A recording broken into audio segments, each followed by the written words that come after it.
చివరికి సిలువలో ప్రాణము పెట్టేంత వరకు ప్రేమించాడు.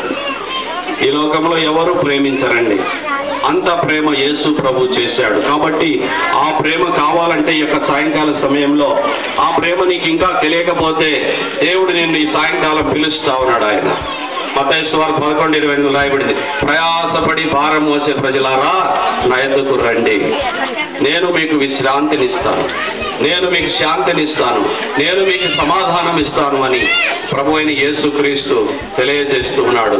కాబట్టి మానవుడు పాపం అనే ప్రయాసలో ఉన్నాడు, పాపం అనే భారంలో ఉన్నాడు. కాబట్టి ఆ పాపమును పోగొట్టుకొని పరలోకము సంపాదించుకోవాలంటే ఇదే మిక్కిలి అనుకూల సమయం, ఇదే రక్షణ దినం. నేడేమి సంభవించనో నీకు తెలియదు. ఎంతో మంది చనిపోయి ఈ సంవత్సరము అనేకులు అనేక స్థలాల్లో అనేక రీతిలుగా యాక్సిడెంట్ల ద్వారా అనేకులు మానవులు రోజు రోజుకి మరణిస్తున్నారు. అయితే మానవుడు మరణించలోగా యేసుక్రీస్తునందు విశ్వాసం ఉంచాలి. యోహాను సువార్త 5:24 నా మాట విని నన్ను పంపిన వాని యందు విశ్వాసం ఉంచువాడు నశింపక నిత్య జీవం పొందినట్లు ఆయనను అనుగ్రహించునని రాయబడి ఉన్నది.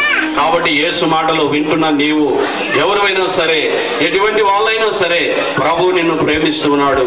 ఆయన నిన్ను పిలుస్తా ఉన్నాడు. ఎక్కడ పిలుస్తున్నాడు? ఆయన రాజ్యమునకు పిలుస్తున్నాడు.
అద్వితీయ కుమారుని నామమందు విశ్వాసం ఉంచలేదు గనుక వానికి ఇంతకు మునిపే తీర్పు తీర్చబడెను. ఆ తీర్పు ఇదే, వెలుగు లోకములోనికి వచ్చెను గాని తమ క్రియలు చెడ్డవైనందున మనుషులు వెలుగును ప్రేమింపక చీకటినే ప్రేమించిరి. దుష్కార్యము చేయు ప్రతివాడు వెలుగును ద్వేషించును, తన క్రియలు దుష్క్రియలుగా కనబడకుండానట్లు వెలుగునొద్దకు రాడు. సత్యవర్తనుడైతే తన క్రియలు దేవుని మూలముగా చేయబడి ఉన్నవని ప్రత్యక్షపరచబడినట్లు వెలుగునొద్దకు వచ్చును. కొంతవరకే ప్రేమ ఉండొచ్చు, కానీ దేవుడు శాశ్వత ప్రేమ కలిగిన దేవుడైంటున్నాడు. అందుకే అదే ప్రేమను బట్టి ఈ యొక్క కడప పట్టణంలో ఈ బుడగ జంగాల కాలంలో పేద ప్రజలు వారు సొంతంగా స్త్రీలు నిజంగా భర్తలు రసదప్పిపోయినప్పుడు స్త్రీలు సొంతంగా వారి కుటుంబాన్ని పోషించుకోవాలని ఈ యొక్క కుటుంబిషన్లు కార్యక్రమం దేవుడు ప్రారంభించాడు. దీనికి అంతటికీ కారణం ఎవరంటే ప్రభు అయిన యేసుక్రీస్తు మాత్రమే. ఎందుకంటే ఆయన ప్రాముఖ్యమైనటువంటి వాస్తవానికి ప్రేమ కలిగిన దేవుడు అయింటున్నాడు. కాబట్టి ఈ సభలో మనం ఆలోచించేది ఏమిటంటే దేవుని ప్రేమ ప్రపంచమంతా ఉన్నది. దేవుడు ప్రపంచమంతటిని ఆయన ప్రేమిస్తూ ఉన్నాడు. దేవుడు ప్రేమ కలిగిన వాడై ఉంటున్నాడు. కాబట్టి ప్రియులారా, ఆ దేవుని ప్రేమను తెలుసుకున్న వారు దేవుని ప్రేమను ఇతరులకు పంచేకే ప్రయత్నము చేస్తారు. ఆ దేవుని ప్రేమను తెలుసుకున్న వారు కేవలము మాటలతో కాక క్రియలతో కూడా చేస్తారు అని దేవుని యొక్క వాక్యము సెలవిస్తున్నది. కాబట్టి ఈ రీతిగా వాస్తవానికి మన ముందు కనిపించేది ఈ యొక్క కుటుంబ విషయంలో పంపిణీ మాత్రమే కనబడుతున్నాయి. కొనుగోలేని పరిస్థితిలో ఉన్నటువంటి వారికి ఈ యొక్క క్రీస్తు ప్రేమను తెలియచేయడానికి మరి యొక్క కడప పట్టణంలో స్థానిక పాస్టర్ మహేష్ గారి ద్వారా మరి నిజంగా నిరుపేదలు ఆ యొక్క మిషన్ కొనుక్కోలేని స్థితిలో ఉన్న వారికి మరి మిషన్ కొనుక్కుంటే వాళ్ళు జీవితకాలం అంతా బట్టలు కుట్టుకొని ఏదో కుటుంబాన్ని పోషించుకుంటారు కదా అనే ఒక ఉద్దేశంతో దేవుని సంకల్పం ఇది జగత్పునాది వేయబడక మునిపే క్రీస్తులో ఇది జరిగిందని మేము నమ్ముచూ ఉన్నాం. కాబట్టి దేవుని యొక్క వాక్యంలో చూస్తే మనము దేవుడు లోకమును ఎంతో ప్రేమించెను కాగా ఆయన తన అద్వితీయ కుమారుడిగా పుట్టిన వాని యందు విశ్వాసముంచు ప్రతివాడు నశింపక నిత్య జీవము పొందినట్లు ఆయనను అనుగ్రహించెను. హల్లెలూయా. కాబట్టి ఇక్కడ చూడండి, గమనించండి ప్రియులారా, యేసుక్రీస్తు దేవుని మీద మనం విశ్వాసం ఉంచాలి. విశ్వాసం అంటే ఏం తెలుసా? విశ్వాసం అన్నది నిరీక్షింపబడు వాడి యొక్క నిజ స్వరూపము, అదృశ్యమైనది ఉన్నవనుటకు రుజువునై ఉన్నది. కాబట్టి దేవుడు మన కోసము భూలోకాన్ని, ఆకాశాన్ని, పరలోకాన్ని, మరి నరకము సమస్తము ఆయన రెడీ పెట్టాడు. కాబట్టి మానవుడు పరలోకానికి వెళ్ళాలా లేక నరకానికి వెళ్ళాలా అదే ప్రాముఖ్యమైనటువంటి విశేషం ఉన్నది. కాబట్టి దేవుడు ఏదేమైనా ప్రతి వారిని ప్రేమిస్తూ ఉన్నాడు. ఆయన గొప్పవారిని మొదలుకొని చిన్న ప్రజల వరకు దేవుడు ప్రతి వారిని ప్రేమించే దేవుడై ఉంటున్నాడు. కాబట్టి దేవుడైతే ప్రేమ కలిగిన వాడై ఉన్నాడని ఈ యొక్క బైబిల్ గ్రంథము యోహాను సువార్త 3:16 తెలియజేస్తుంది. అయితే మానవుడు ఏమై ఉన్నాడో తెలుసా? మానవుడు గొప్పవారైనా, చిన్నవాళ్ళైనా, నల్లవాళ్ళైనా, తెల్లవాళ్ళైనా, మరి ఏ దేశము వాళ్ళైనా, ప్రపంచం అంతా మరి ఏమై ఉన్నారు అనేది బైబిల్ గ్రంథం తెలియజేస్తున్నది. అదే రోమీలకు రాసిన పత్రిక 3వ అధ్యాయం 23వ వచనంలో తెలియజేస్తున్నది.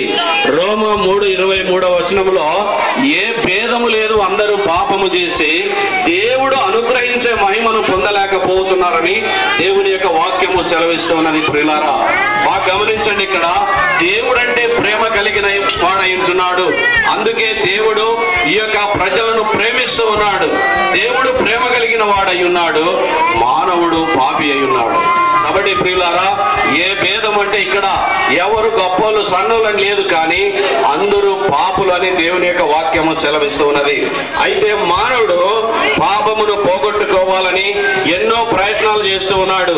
అయితే వేదములు ఏం తెలియజేస్తున్నాయంటే రక్త ప్రోక్షకం ఆవశ్యకం, తద్రక్తం పరమేత్మాన పుణ్యదాన బలియాగము అని మరి అనేక వేదాలు తెలియజేస్తూ ఉన్నాయి.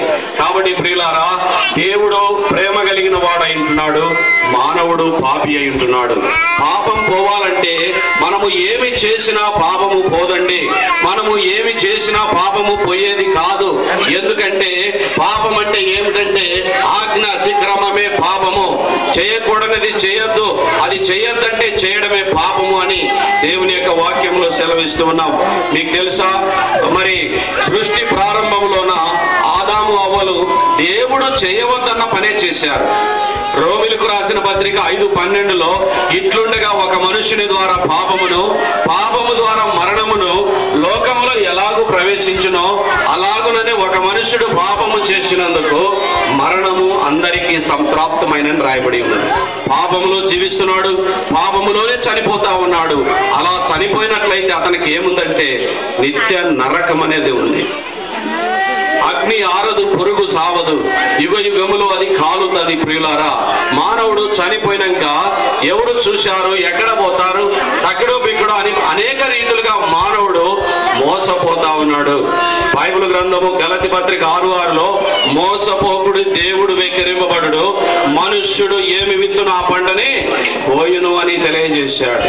కాబట్టి మానవుడు మోసపోయేది ఏమిటంటే దైవికంలో మోసపోతా ఉన్నాడు. దైవికంలో ఏ రీతిగా మోసపోతున్నాడంటే మానవుడు పాపి అయి ఉన్నాడు. ఆ పాపమును పోగొట్టడానికి 2015 సంవత్సరాల క్రితము ప్రభు అయిన యేసుక్రీస్తు దేవుడు, సృష్టికర్త అయిన దేవుడు పరలోకమును విడిచిపెట్టి ఆయన ఆయన భూలోకంలోనికి మానవుడిగా కన్యమరియ గర్భమునందు జన్మించవలసిన అవసరం వచ్చేసిందండి. అదేనండి క్రిస్మస్ పండుగ ప్రతి సంవత్సరము ప్రపంచమంతా కూడా మరి చేస్తారు. క్రిస్మస్ పండుగ అంటే క్రీస్తు పుట్టిన దినాన్ని జ్ఞాపకము చేసుకుంటారండి. మానవులను మరి రక్షింప చేయడానికి పరలోకమును విడిచిపెట్టి మనలను ప్రేమించి దేవుడయుండి కూడా మానవుడిగా తగ్గించుకొని ఈ లోకంలోనికి ఆయన వచ్చాడు. కాబట్టి ప్రియులారా, బైబిల్ గ్రంథం ఈ రీతిగా తెలియజేస్తున్నది, మానవుడు పాపములో చనిపోతే అతనికి నిత్య నరకం ఉంది.